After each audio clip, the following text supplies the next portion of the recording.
दोनों हाथों से लूटमार हो रही है और कौम को बेवकूफ़ बनाया हुआ है एक घड़ी की स्टोरी के पीछे। कभी कोई खरीदार आ जाता है, कभी कोई खरीदार, एक ही घड़ी को घुमाई जा रहे हैं, मतलब खुद ही ये स्टॉक ऑफ लाफ्टर बने हुए हैं और उनकी मर्जी, वो घड़ी को जो मर्जी करें भाई, उन्होंने लिए वो फेंकें, रखें, बेचें, दें, आ जाए वापस।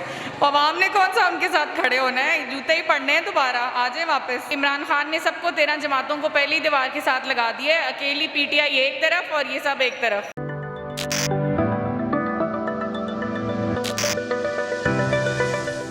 जी अस्सलाम वालेकुम। वालेकुम सलाम। कैसे हैं आप? हाँ जी, अल्लाह का शुक्र। आज खान साहब ने खिताब किया, कारकुनान का जोशो खरोश।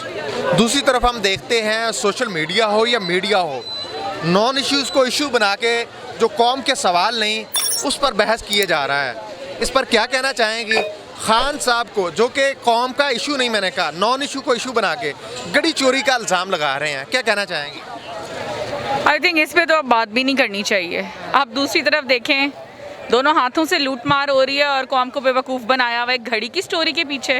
कभी कोई खरीदार आ जाता है, कभी कोई खरीदार, एक ही घड़ी को घुमाई जा रहे हैं, मतलब खुद ही ये स्टॉक ऑफ लाफ्टर बने हुए हैं। खान साहब को चाहिए कि घड़ी इनके मुंह पे मारे, जान छुड़ाएं, कौम का टाइम भी बचाएं, मीडिया का बात टाइम सुने, भी बचाएं। घड़ी को तो खान साहब ने ज़बरदस्त तरीके से यूटिलाइज़ किया है, उन पैसों से सड़क बनवाई है बनीगाला की, इससे बेहतरीन यूजेज क्या हो सकता है।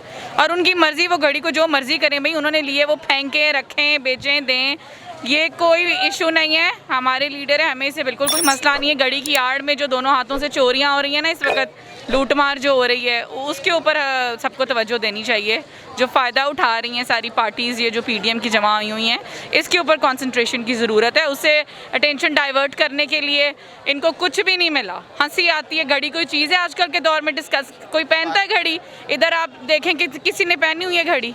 मोबाइल पे टाइम नज़र आता है, अब कोई ट्रेंड नहीं है, ज़माना नहीं है घड़ियाँ पहनने का, हम नहीं पहनते, वज़ू भी करना होता है और वो हिंड्रेंस होती, कोई नहीं आजकल घड़ियाँ पहनता। चलें एक और क्वेश्चन हम करते हैं। नवाज शरीफ साहब इस मुल्क के बड़ी सियासी शख्सियत कंसीडर किया जाता है, एटमी धमाके भी किए, पता नहीं क्या क्या कुछ वो कह रहे हैं कि हमने किया, मोटरवे बना दी। तो पाकिस्तान का मुकाबला 13 जमातें, वो अब शहबाज शरीफ, नवाज शरीफ मिल के क्या खान साहब का मुकाबला कर पाएंगे नवाज शरीफ के आने के बाद? देखें, खान साहब ने ऑलरेडी मुकाबला किया हुआ, ये सब दीवार से लगे हुए हैं। पहले तो वो दवाई लेने के लिए गए थे ना, अब ट्रीटमेंट कंप्लीट हो गया, वापस आ रहे हैं वो। आ जाए वापस। अवाम ने कौन सा उनके साथ खड़े होना है, जूते ही पड़ने हैं दोबारा, आ जाए वापस।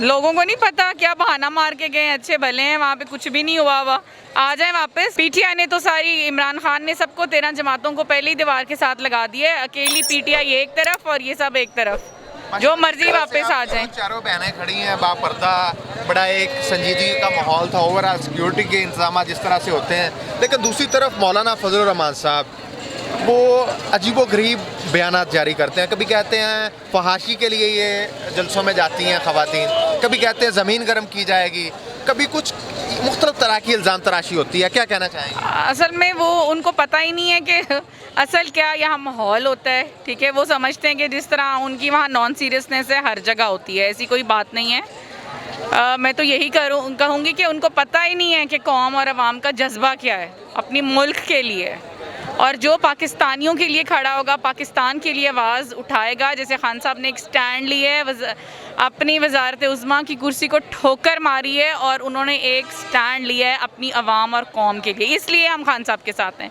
वो इन चीज़ों को नहीं समझते, जो खुद कुर्सियों और सीटों की डीलें करके आए हैं, उनको क्या पता जज्बा क्या होता है। उनको क्या पता कि जज्बा क्या होता है। हमारे साथ कुछ और कारकुनान भी मौजूद हैं, हम उनसे भी बात करेंगे। कौम का जो जज्बा है वही कौम को आगे लेके जाता है।